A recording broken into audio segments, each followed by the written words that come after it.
Malappuram തിരൂരങ്ങാടിയിൽ car തടഞ്ഞു നിർത്തി 2 കോടി രൂപ കവർന്ന സംഭവത്തിൽ പ്രതികൾ പണവുമായി പോകുന്ന CCTV ദൃശ്യം 24-ന് കടുവാളൂർ ഭാഗത്തിലൂടെ സഞ്ചരിക്കുന്ന ദൃശ്യമാണ് പുറത്തുവന്നത്. പ്രതികളെക്കുറിച്ച് പോലീസിന് സൂചന ലഭിച്ചിട്ടുണ്ട്. സമീർ ബിൻ കരീം മലപ്പുറം ജില്ലു. സമീർ, നടുറോഡിലാണ് വാഹനം തടഞ്ഞു നിർത്തി 2 കോടി രൂപ കവർന്നെടുത്തത്. ദിവസം 1 കഴിയുന്നു. പ്രതികളെക്കുറിച്ച് സൂചന എന്നതപ്പുറത്തേക്ക് പ്രതികളെ ഇതുവരെ പിടിയിലായിട്ടുണ്ടോ? ഇപ്പോൾ ഇതുമായി ബന്ധപ്പെട്ട് നമുക്ക് ലഭിക്കുന്ന വിവരങ്ങൾ എന്താണ്? ഈ പറയുന്ന പണം കാറിലുണ്ടെന്ന് അറിയുന്ന ആരോ ആണെന്ന കാര്യത്തിൽ സംശയമില്ലല്ലോ. സുഹൈൽ, പ്രതികളെ കുറിച്ച് പോലീസിന് സൂചന മാത്രമാണ് ലഭിച്ചിരിക്കുന്നത്. പ്രതികളെ ഇതുവരെ പിടികൂടിയിട്ടില്ല എന്നുള്ളതാണ് ഏറ്റവും പ്രധാനപ്പെട്ടതായിട്ടുള്ള കാര്യം. കഴിഞ്ഞ വ്യാഴാഴ്ചയാണ് ഈ സംഭവം നടക്കുന്നത്.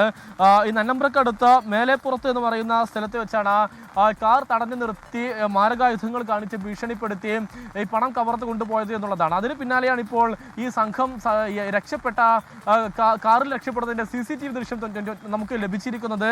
ഈ കടുവള്ളൂർ ഭാഗത്തിലൂടെ ഈ സംഘം സഞ്ചരിക്കുന്ന ദൃശ്യമാണ് പുറത്തു വന്നിരിക്കുന്നത്. ഈ തട്ടത്തല മേലെപ്പുറത്ത് നടക്കുന്ന അപകടം നടക്കുന്നു. പിന്നാലെ കൊടിഞ്ഞി ചമ്മാട് വഴി ഈ ചെറുപ്പാറ റോഡിലേക്ക് തിരിയുന്നു. പിന്നാലെ ചെറുമുക്ക് കടുവള്ളൂർ വഴിയാണ് ഇവർ താന്നൂർ ഭാഗത്തേക്ക് സഞ്ചരിച്ചത് എന്നുള്ളതാണ് ഈ CCTV ദൃശ്യങ്ങൾ വ്യക്തമാകുന്നത്. ഈ നിരവധിയായിട്ടുള്ള CCTV ദൃശ്യങ്ങൾ പോലീസ് ശേഖരിച്ചിട്ടുണ്ട്. മാത്രമല്ല നിരവധി ആളുകളെയും പോലീസ് ചോദ്യം ചെയ്തു വരികയാണ്. ഇതിൽ ഏറ്റവും പ്രധാനപ്പെട്ടതായിട്ടുള്ള ഒരു കാര്യം, ഇങ്ങനെ ഒരു സാമ്പത്തിക ഇടപാട് നടക്കുന്ന കാര്യം വളരെ കൃത്യമായി തന്നെ 10 ആളുകൾക്ക് അറിയാമായിരുന്നു. ഈ ആളുകളുമായി ബന്ധപ്പെട്ട ആരുടെയെങ്കിലും സഹായം ഈ പണം തട്ടുന്നതിന് വേണ്ടി ലഭിച്ചിട്ടുണ്ടോ എന്നുള്ളതാണ് പോലീസ് വളരെ വിശദമായി തന്നെ പരിശോധിക്കുന്നത്. എന്നാൽ ഇതുമായി ബന്ധപ്പെട്ട ഒരു തെളിവ് പോലീസിന് ഇതുവരെ ലഭ്യമായിട്ടില്ല എന്നുള്ളതാണ് ഏറെ പ്രധാനപ്പെട്ടതായിട്ടുള്ള ഒരു കാര്യം. ഏതായാലും പോലീസിന് ഉടൻ തന്നെ പ്രതികൾ പിടിയിലാകുമെന്നുള്ളതാണ് പോലീസ് വ്യക്തമാക്കുന്നത്. സുഹൈൽ, ഈ പറഞ്ഞതുപോലെ കടം നൽകിയ പണം അത് തിരികെ വാങ്ങി വരുമ്പോൾ കവർച്ച ചെയ്തു എന്നാണ് ഹനീഫ നൽകിയ മൊഴി. ഈ പറയുന്ന പണത്തിന് ഉറവിടം കേന്ദ്രീകരിച്ച് ഒരു അന്വേഷണം നടക്കുന്നുണ്ടെന്ന് മനസ്സിലാക്കുന്നു. ഈ CCTV ദൃശ്യങ്ങൾ കാറിന്റെ നമ്പർ പതിഞ്ഞിട്ടുണ്ടോ? നമ്പർ വ്യാജമാണോ?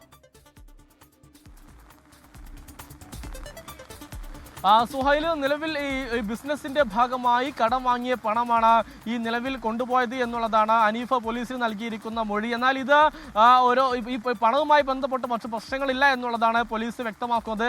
അതുകൊണ്ട് തന്നെയാണ് വളരെ വേഗത്തിൽ തന്നെ നിയമ നടപടിക്ക് വേണ്ടി അദ്ദേഹം തയ്യാറായതെന്നും പോലീസ് മനസ്സിലാക്കുന്നു. നിലവിൽ പോലീസ് വളരെ കൃത്യമായി തന്നെ ഈ വാഹനത്തിന്റെ നമ്പർ അടക്കം നോട്ട് ചെയ്ത് വിശദമായ അന്വേഷണമാണ് നടത്തുന്നത്. പക്ഷേ ഈ താന്നൂർ ഭാഗത്തേക്ക് എത്തുന്ന ഈ വാഹനം പിന്നീട് ഏത് ഭാഗത്തേക്കാണ് പോയത് എന്നുള്ള കാര്യത്തിലാണ് സംശയം പോലീസിന് നിലനിൽക്കുന്നത്. അതുകൊണ്ട് തന്നെ മാത്രമല്ല ഈ ഇവരുടെയൊക്കെ തന്നെ ഫോൺ കോൾ വളരെ വിശദമായി തന്നെ പോലീസ് പരിശോധിക്കുന്നുണ്ട്. പക്ഷേ കൂടുതൽ പേർക്ക് ഈ പണമിടപാടിന്റെ കാര്യം അറിയുന്നത് കൊണ്ടാണ് ഈ വിഷയത്തിൽ പ്രതികളിലേക്ക് എത്താൻ സങ്കീർണമാകുന്നത് എന്നുള്ളതാണ് പോലീസ് വ്യക്തമാക്കുന്നത്. താന്നൂർ DYSP P പ്രമോദാണ് ഈ കേസ് അന്വേഷിക്കുന്നത്.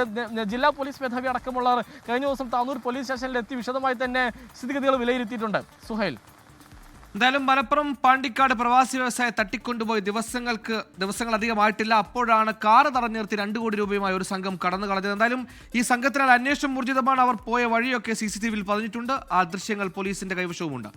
ലോകത്തെവിടെയായാലും ഏത് സമയത്തും 24 വാർത്തകളും ഓഗ്മെന്റഡ് റിയാലിറ്റി പാക്കേജുകളും എക്സ്പ്ലെയിനറുകളും വിശദമായി കാണാൻ ഞങ്ങളുടെ YouTube ചാനൽ നിങ്ങൾക്ക് സബ്സ്ക്രൈബ് ചെയ്യാം.